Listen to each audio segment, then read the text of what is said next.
Hi class, today we're going to take our notes for Unit 8, Lesson 2.4, Connecting Tables, Graphs, and Equations.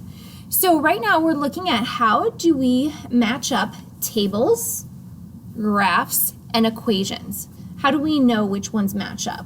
Well, there are some key points that we want to look for to help us match these up. And that's what's mentioned right here. This is our key. First, the easiest thing to look for would be to look at the y-intercept and see which ones have the same y-intercept. And that is in a different spot on each graph. And then once you know the y-intercept, then you can look at the rate of change. If they happen to have the same y-intercept, then you need to look at the rate of change. Now, if they all have different y-intercepts, then it makes it a lot easier because you can just match them based off that. All right, so let's talk about where do you find the y-intercept.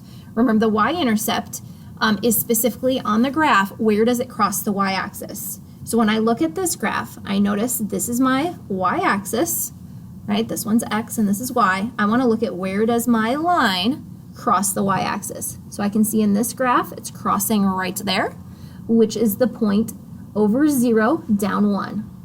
So 0, -1 is the y-intercept on this graph. Okay, when I look at this one, again, there's my y-intercept. And here's where my line's crossing right here. So if I count my way up, it's going up at 1, 2, 3, 4. So it's crossing at the point 0, 4. All right, and then if I look at this one and I look at my y-axis, I notice that it's crossing at 1, 2, 3, 4 as well. Okay, so I notice that one of them does have a different y-intercept. These two happen to be the same. All right, so let's look at where's my y-intercept then in my table? Well, it's the point 0, -1. So I'm just looking at my points that are with 0. You'll notice this one's 0, -1, this one's 0, 4, and this is 0, 4. Okay, so again, that right there is my y-intercept. It's the point that's with the 0. So pretty quickly I can match up one of them. The two that are 0, -1, I know those have to go together. These two are connected to one another. Okay? Now the question then is, oh, well, which one is which here? So they both cross at 0, 4, so that's when you look at the other points of the line, okay? So if I look at this table, I notice as my x's are increasing, my y's are going down. This is going down at a rate of -1.5, and it's doing that each time my x increases by 1, the y's are going down by 1.5.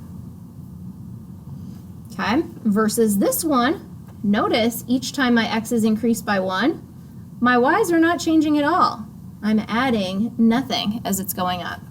And again, that happens right here. So this makes it kind of easy to point out. This line is going down, this one's staying the same. So if when you look at the two graphs, you notice, oh, this one is just staying the same. It's constant the whole time. We have that point, 1, 4 is on the line, and -1, 4 is on the line because the y's are not changing, they're staying 4. So I know then that these two must go together. Okay, and then these two must go together. If I notice this, again, notice the line is going down. We read it from left to right. If I go to the next point, I should be looking for the point 1, 2.5. So if I go over 1, up 2.5, yep, that's right there. So this one then would match up with that. Okay, so notice the first thing we looked at was the y-intercept. And then we looked at the rate of change, how it was changing from one point to the other, okay? So now how do we pick that then from the equation? Well, remember the y-intercept in the equation is the number that does not have the x with it. So that would be the -1. Notice I circled the minus sign that was with it because that's paired with it. So -1, oh, I know that one right away. That has to go with these. These were my -1s for my y-intercept, okay? And now these two, when I look at them, I have the +4, and this 4 doesn't have an x with it. So the numbers without the x's, those are my y-intercepts. So again, notice these are both 4, just like how these were both 4. So we have to decide, well, which one goes with which.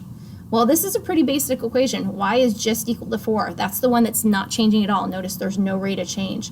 So that one would have to go with this equation over here because y is just constantly at 4.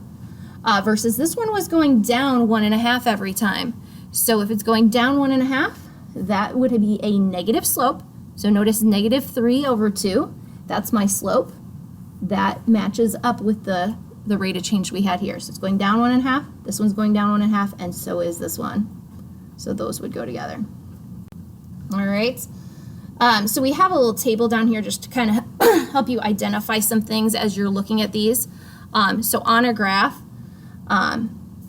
when the y values are increasing, or in a table, that means the line would be going like this. It'd be increasing, going up from left to right.